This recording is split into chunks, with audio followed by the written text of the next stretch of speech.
Okay, so Martin, I have this training session coming up to facilitate better meetings, and I have this group of 7 people from a small organization, and they requested us to help them to improve their meetings. So how would I really? My question is, how could I find out what their problem is? How would I go about that? I think the first thing you do well before the session is you have a substantial conversation with them, because they know what the problem is, they know what the pain is, but they probably got so used to the pain that they can't even articulate it anymore. So when you speak with them, you're asking them to articulate and to kind of get more detail. What is going on with either a particular meeting or which meetings?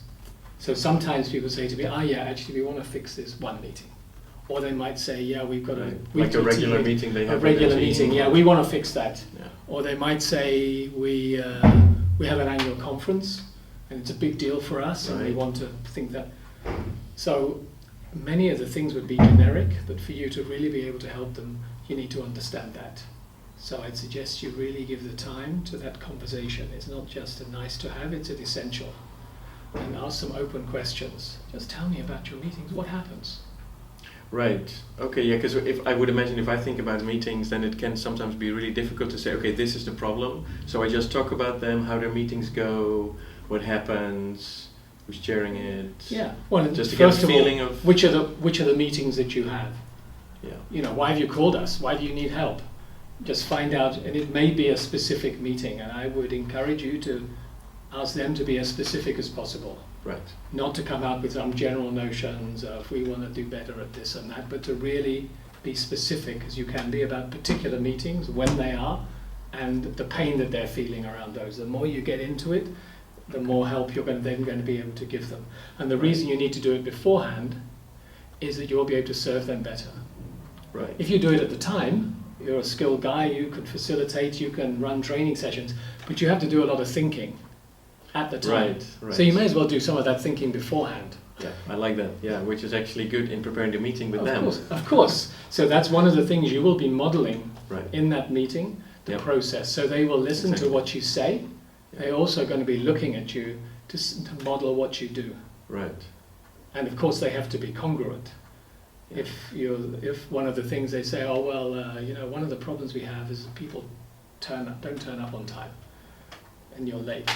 I know you wouldn't be. Right. You've lost it. Yeah, I see the point. So you absolutely have to model those things, because they will learn you more than or as much as learning from what you say. Right. They're learning you.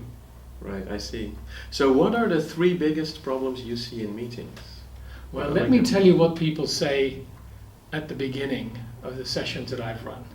When I say, okay, everybody, imagine there's 7 people in the room, maybe 10, 20 people in the room. Let's have a meeting. What's the first word that comes to your mind? And then what comes up? And I tell you, very often people say, what's the point? Why have a meeting? Right. What's the purpose? Right. This is like always. People go to meetings, they don't know quite what the purpose is. But they go because they're told to, and they're not applying any critical judgment. Or maybe because they see it as a kind of safe place to be, it's better than actually doing work at their desk. At least they can hang out for an hour in a room and probably not do much. Or even give structure to their day. Give a bit of structure for the day, and they meet together with other people. We like to meet together with other people. That's a natural human thing. Right. But so why are they there? Why are they there? Because you're there to meet with other people and to actually achieve something. Yeah. Now it may be that there is a meeting where there is one purpose. It's one meeting with one purpose, or it may be a meeting with a number of agenda items. So you would ask the same question for each agenda item. Where do we want to be at the end of this item? And to phrase it in that way, by the end of this meeting, by the end of this agenda item, we want to have this, this, and this. Right. And to be specific about that. To do that work, to be specific about where you want to be. Because a meeting is just a journey. Yeah. And it's like an accelerated time. It's like if you put this video on fast forward, it goes fast. So in an hour's meeting, you can do a lot of stuff. But you need to prepare that before so that you can really land at the point that you want to land at. That means you need to think about that before. So you need to have very clear where you want to end. Yeah. So in a lot of meetings people don't have that clear. Very often. And then what's another big thing that you come across? Time. You're keeping the time or ending on time. Well, starting on time. Starting on time, of course. Yeah. Yeah. I remember one time that people had arrived and we started on time. And I said, okay, what's the biggest issue? And they go, people arriving late. And then the boss arrived, and she came late. And people kind of saw the funny side, and she was generous enough to kind of take people's laughter. Right. And she was modeling that bad behavior because she was so busy and so on.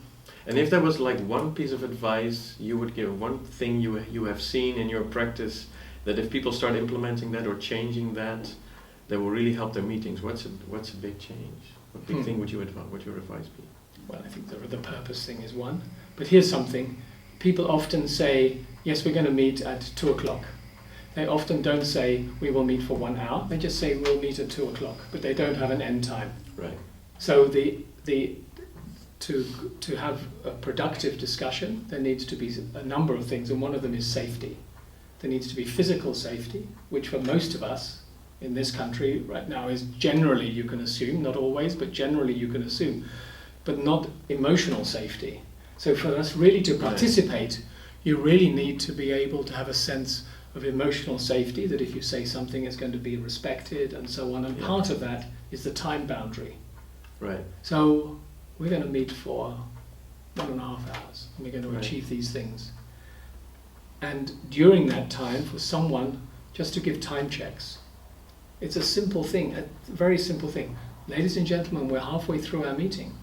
And if someone is rambling, then they will pull themselves together. Ladies and gentlemen, we have another half an hour. We have another 15 minutes just to give time checks. Exactly, yeah. And then it maybe is in the meeting there's one person who's very good at timekeeping. Right. It doesn't have to be them. You can pass a watch around. Other people can do that. And when you give time checks, then everybody starts becoming aware of it. Everybody starts becoming responsible for finishing on time. Right. And if you can't finish on time, there's really good stuff happening, it's 5-10 minutes before, you can recontract. Right. Shall we continue another 10 minutes? If everybody says yes, you still have the boundary. Right. But you also can flex the boundary as long as it's done with agreement. Right. And not just to let it drift. Yeah. How painful is that? Yeah, exactly. We've all been there. But it's like, I'm always fascinated with Parkinson's law. Like, the time allotted, work expense to the time allotted for it. It also applies to meetings. It certainly does. Like, why does every meeting take 1 hour? If we're ready after 37 minutes, let's just end it instead of just finishing the time and talk it full. I won't name the client, but they're a household name in the UK, and we ran a session with them. This is now way back in the beginning of Think Productive. And that was exactly their issue. And their big moment of realization, they said, our default on our calendar is for 1 hour. So we always have 1 hour meetings. Yeah. Why do we have really 1 hour strange, meetings? yeah. And they all looked around, they said, oh, maybe we don't have 1 hour meetings. Why don't we just take the default off? So then you have to go in and actually put in the amount of time. Sometimes 20 minutes is going to be enough. Yeah. But they would have an hour, they'd get a cup of coffee, they'd sit down, they'd have chocolate biscuits. That's all fine. Yeah.